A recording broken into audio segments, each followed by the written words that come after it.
ارشاد ربانی ہے وَمَن يَعْمَلْ سُوءًا أَوْ يَظْلِمْ نَفْسَهُ، جس شخص نے کوئی برائی کی یا اپنے نفس پر ظلم کیا، یعنی کسی جرم کا گناہ کا مرتکب ہو گیا،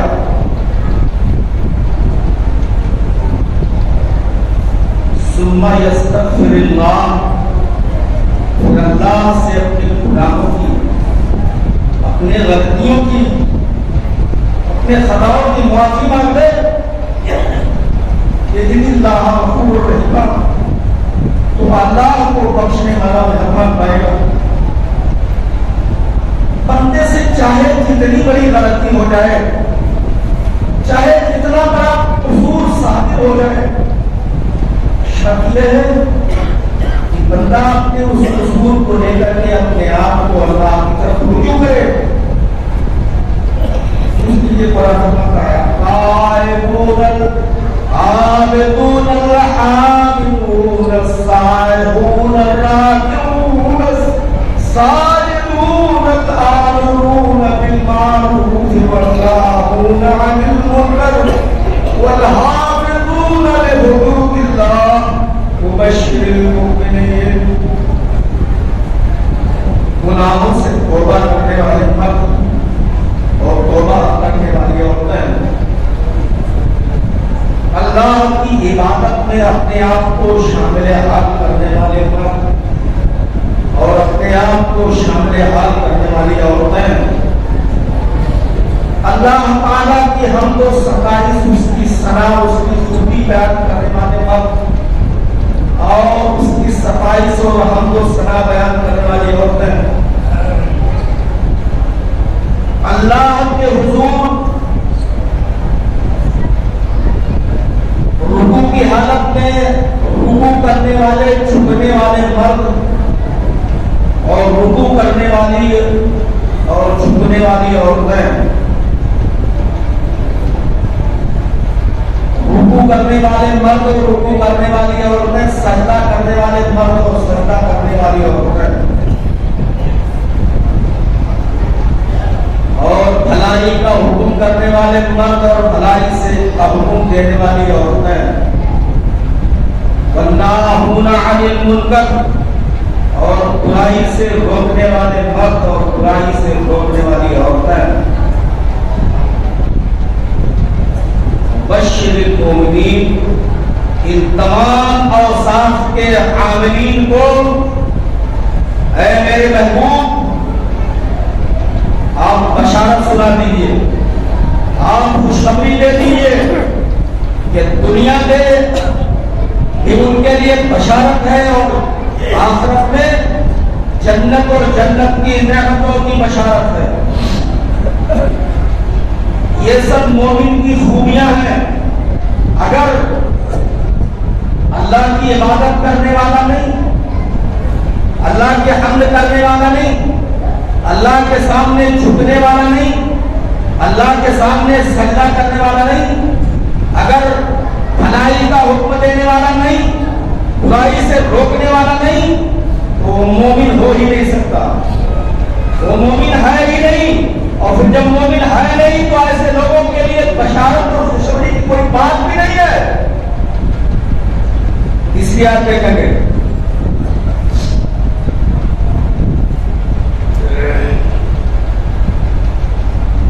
وَمَا كَانَ اللَّهُ مُعَذِّبُهُمْ وَهُمْ يَسْتَغْفِرُونَ، اللہ تعالیٰ ان لوگوں پر مصیبتیں نہیں بھیجتا، اللہ تعالیٰ ان لوگوں پر عذاب اپنا نازل نہیں کرتا، اللہ تعالیٰ بھینکر اور ایسی بیماریوں میں مبتلا نہیں کرتا اگر وہ اللہ تعالیٰ کے سامنے توبہ استغفار کرتے رہیں گے۔ توبہ استغفار کرنے کی وجہ سے اللہ تعالیٰ ہر مصیبتوں سے انہیں بچاتا ہے اور ان کے اوپر عذاب کا نزول نہیں فرماتا۔ لوگ کہتے ہیں بھلا تو ایسی بیماری مصیبت میں مبتلا ہو گیا، بیمار گر گئی، مر گیا،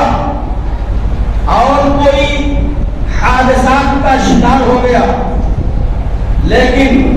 اگر بندہ اور بندی اللہ تعالیٰ سے توبہ استغفار کرتے رہے ہر وقت، تو اللہ تعالیٰ مصیبت کے گہوارے سے ان کو نجات دیتا ہے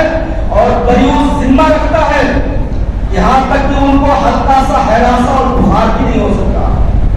اور ان کو سر درد بھی نہیں ہو سکتا ہے۔ آگے آپ دیکھو گے،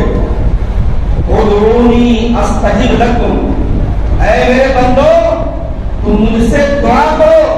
میں تمہاری دعا کو قبول کروں گا۔ ادعونی، اے میرے بندو تم مجھ سے دعا کرو، مجھ سے مانگو، میں تمہاری مانگ کو پورا کروں گا، تمہاری دعا کو قبول کروں گا، تمہاری جو کچھ چاہت ہے تمہاری چاہت کے مطابق تمہیں عطا کروں گا۔ پانچویں آیت پڑھیں گے، ان اللہ اشتری من المؤمنین انفسهم واموالهم بان لهم الجنہ، اللہ تعالیٰ نے ایمان والوں کی جان اور مال کو جنت کے عوض خرید لیا ہے۔ یہ ہمارے درمیان اور اللہ کے درمیان سودا ہو چکا ہے۔ اللہ نے فرمایا ان اللہ اشتری من المؤمنین انفسهم واموالهم بان لهم الجنہ، اللہ نے مومنوں کے جان اور مال کو جنت کے عوض خرید لیا ہے۔ اب یہ دھن دولت آپ کا نہیں رہا، یہ ساری اختیارات کی چیزیں آپ سے نکل گئی، اب مرضی مولا کے مطابق آپ کی خود اپنی ذات ہے، آپ کے دولت و جائیداد و مال و دولت و ثروت ہے، اللہ کے حکم کے خلاف نہیں ہے۔ ویسے اللہ کی بہت ساری نعمتوں سے لطف انداز ہوتے ہو، اللہ کی بہت ساری نعمتوں کو کھاتے پیتے ہو، عیش و آرام کی زندگی گزارتے ہو۔ مجھے یاد آتا ہے سلطان بہاؤالدین، ان کے صاحبزادے بدیع الدین، شیخ بدیع الدین، جب شیخ بہاؤالدین کا انتقال ہو گیا تو مکران کے فرمانروا تھے، شیخ سلطان بہاؤالدین مکران کے فرمانروا تھے۔ باپ کے انتقال کرنے کے بعد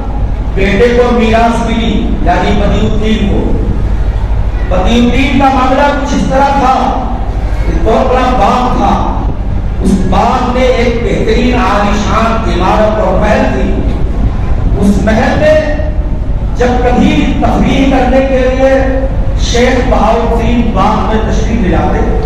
پورے باغ کا دورہ کرنے کے بعد، تفریح کرنے کے بعد اس محل میں تشریف لے جاتے اور آرام کرتے۔ اس سے پہلے کہ شیخ بدیع الدین اس محل میں آرام کرنے کے لیے جائیں، 1 گھنٹہ 2 گھنٹہ پہلے باقی کو بھیج دیتے کہ جاؤ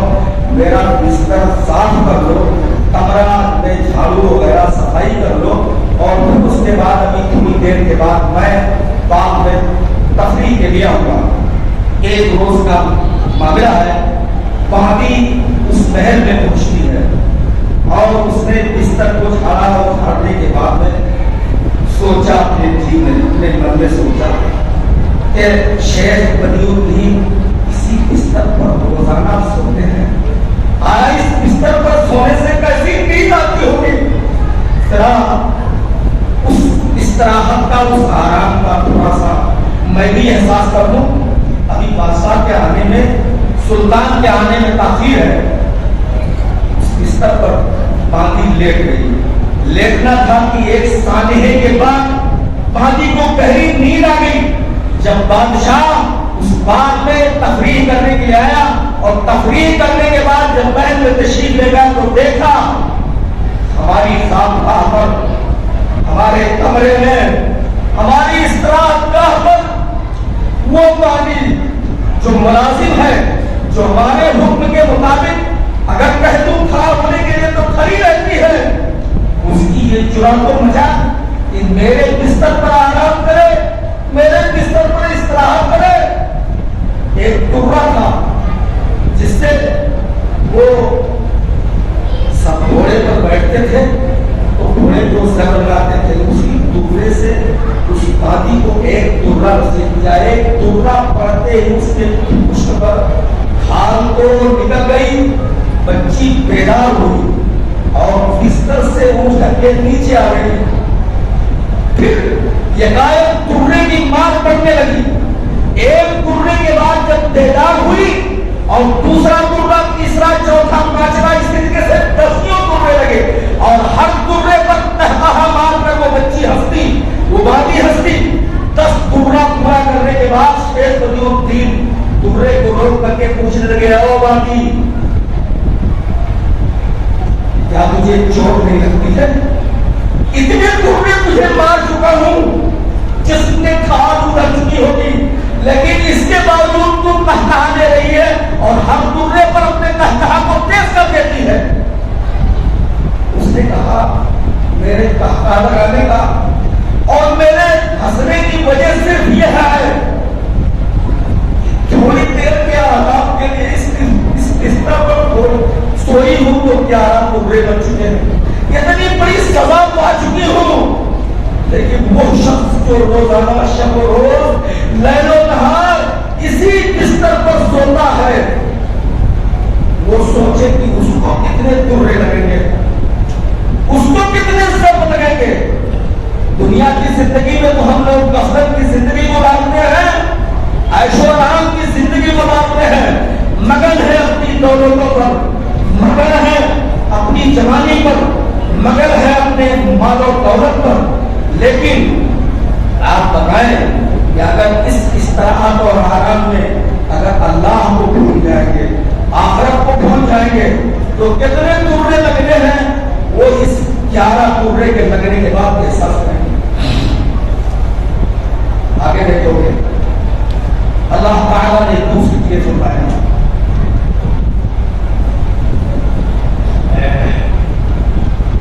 انما التوبة على الله للذين يعملون السوء بجهالة ثم يتوبون من قريب أولئك يتوب الله عليهم وكان الله عليما حكيما. اللہ فرماتے ہیں انما التوبة للہ, گناہوں سے توبہ, گناہوں سے توبہ ان لوگوں کے لیے ہے جو کسی جہالت اور نادانی کی گناہ بنیاد پر گناہ کر بیٹھتے ہیں, لیکن گناہ کرنے کے بعد احساس ندامت طاری ہوتی ہے. ثم یتوبون من قریب, پھر جلدی سے توبے پر آمادہ ہو جاتے ہیں. اللہ تعالیٰ ایسے ایمان والوں, ایسے مسلمانوں کی توبہ کو قبول فرماتے ہیں. اللہ تعالیٰ جاننے والے اور حکمت والے ہیں. ایک دوسری چیز پھر فرماتے ہیں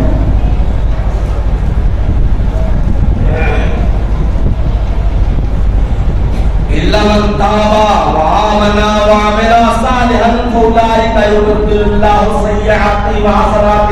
وكان الله غفورا رحيما. اللہ فرماتے ہیں إلا من تاب, مگر وہ شخص جو گناہ سے توبہ کر لے. إلا من تاب, مگر وہ شخص جو گناہ سے توبہ کر لے. اور گناہ کیوں نہیں کریں گے, گناہ کے کیوں نہیں مکلف رہیں گے. کل بنی آدم خطا خیر الخطائین التوابون, آدم کی جتنی اولاد ہے سب خطا کار, انتہائی خطا کار ہے, لیکن سب سے بہتر خطا کار وہ ہے جو خطا کرنے کے بعد, غلطی کرنے کے بعد اللہ کی طرف اپنے آپ کو رجوع کر لے, اللہ سے معافی مانگ لے, توبہ استغفار کر لے. پاس کراتے الا من تاب, جس شخص نے توبہ کر لیا, وآمن, اور اللہ کی ذات پر اور یوم آخرت پر ایمان لے آیا, وعمل صالحا, اور دنیا کی زندگی میں جب تک جیوی رہا, جب تک زندہ رہا, اچھا کام کرتا رہا, اچھا عمل کرتا رہا, تو اللہ تعالیٰ اس کے اس توبہ کی بنیاد پر جو کچھ غلطیاں اس نے کی ہے, اس غلطیوں کو, ان بدیوں کو اللہ تعالیٰ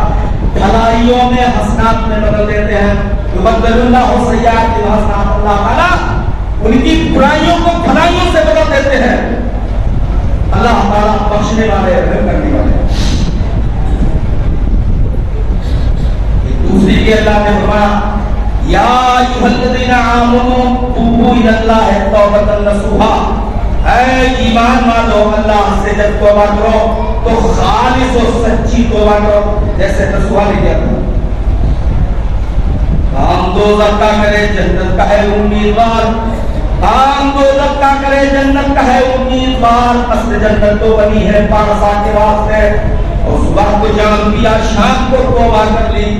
صبح کو جان دیا شام کو توبہ کر لی، رند کے رند رہے ہاتھ سے جنت لگ گئی۔ ایسی امید رکھے گناہ بھی کرتے چلے جائیں اور مغفرت کے بخشش کا امید رکھے اللہ سے، توبہ کر لو، پھر توبہ کرنے کے بعد گناہ کا کیا دوسری یہ فرمایا گیا نبی انی عبادی انا الغفور الرحیم، اے میرے محبوب میرے بندوں سے آپ نبی خبر دے دیجئے، نبی عبادی انی، اے میرے محبوب میرے بندوں کو خبر دے دیجئے، کیا خبر دے دیجئے؟ انا الغفور الرحیم، میں غفور رحیم ہوں۔ اگر میرے بندے کے پاس بے شمار گناہ ہے تو میری رحمت کا بھی کوئی ٹھکانہ نہیں ہے۔ میرے بندے کے پاس اگر بہت زیادہ گناہ وہ سوچ رہا ہے کہ بہت زیادہ پاپ کا کام کر دیا ہوں، اب کیا توبہ کروں، کیا میں جنت کا مستحق ہو سکتا ہوں؟ اللہ فرماتے ہیں اگر تمہارے گناہ بے شمار ہے تو میری رحمت بھی بے پایا ہے، میری رحمت بھی بے پایا ہے۔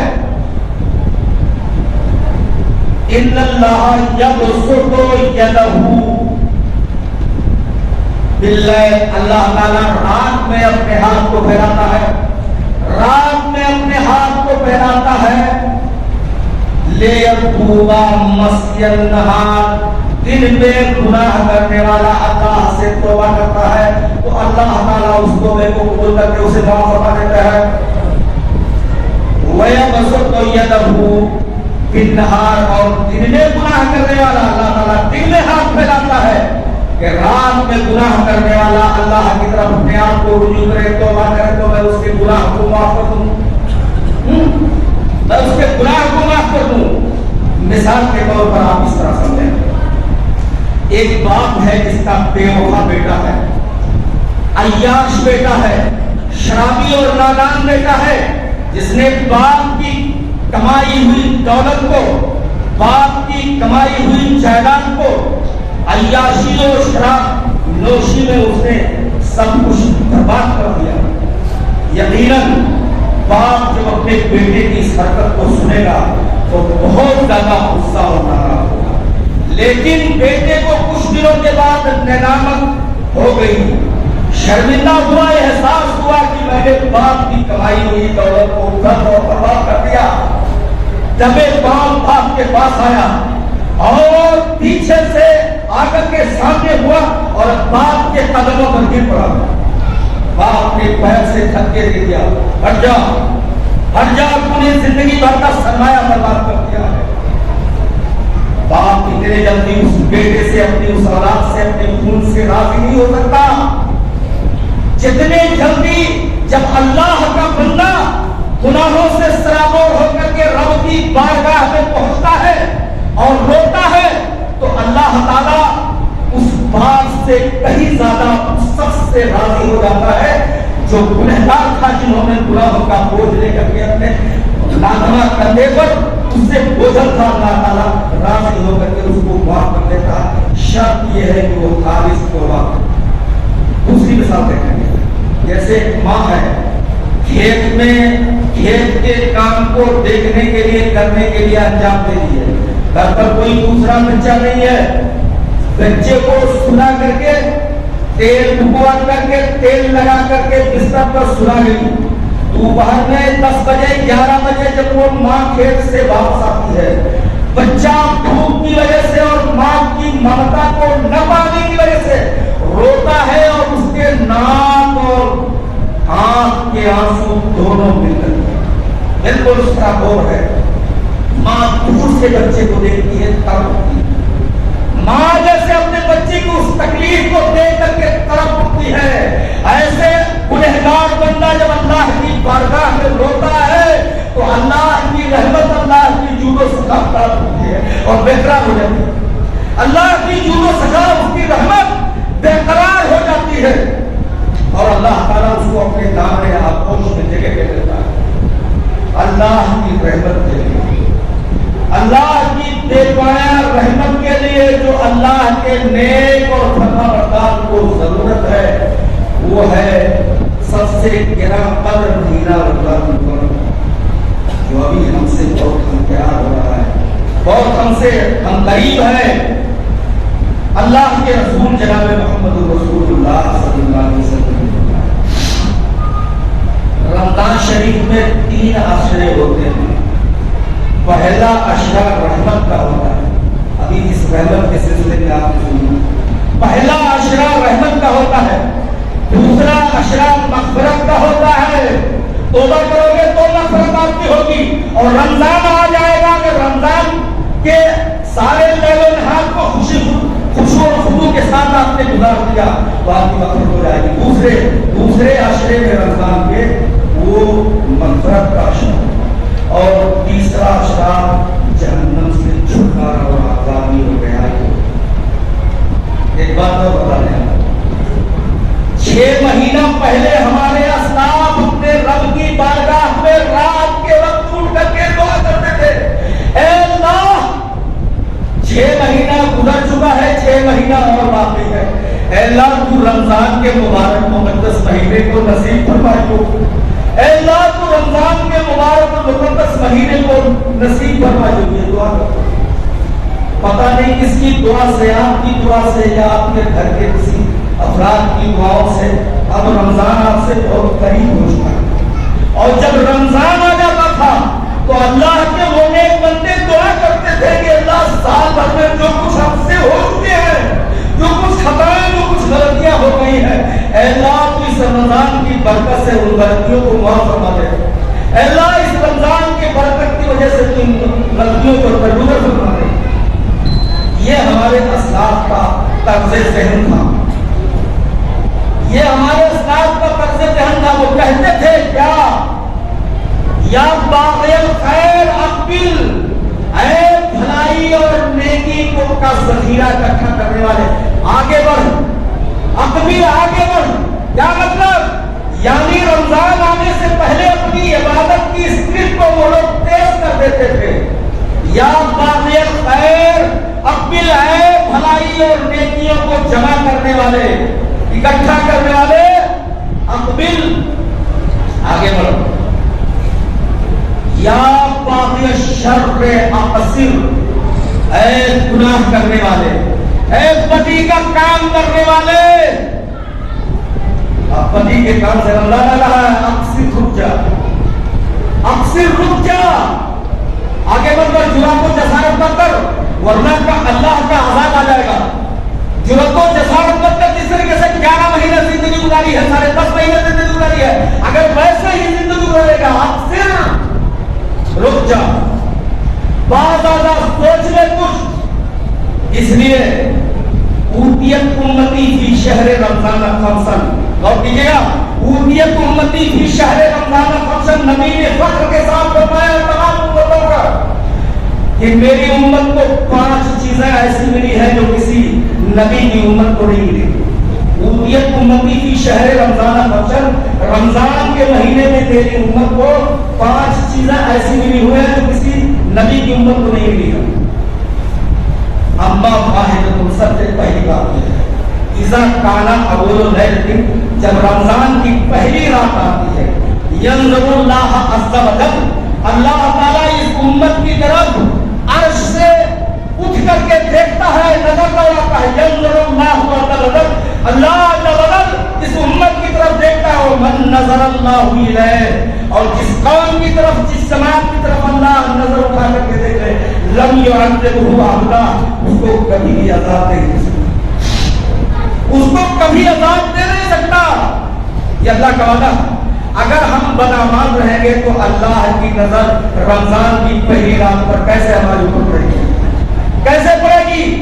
اگر ہم رمضان کے خوشو خضوع کا لحاظ نہیں کریں گے تو کیسے اللہ کی نظر پڑے گی؟ اور جب نظر نہیں پڑے گی تو اللہ تعالیٰ آپ کو عذاب سے سرگوش بھی نہیں فرمائے گا،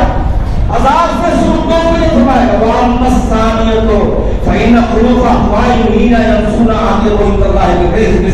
اور دوسری بات یہ ہے کہ روزہ دار کے منہ کی بدبو اللہ کے نزدیک خوشبو عنبر کی خوشبو سے بہتر ہے۔ وَأَمَّا الثَّالِثَةُ فَإِنَّ الْمَلَائِكَةَ تَسْتَغْفِرُ لَهُمْ فِي كُلِّ يَوْمٍ أَوْ لَيْلَةٍ، اور تیسری بات یہ ہے کہ اللہ تعالیٰ کے ملائکہ اور فرشتے ہر رات اور دن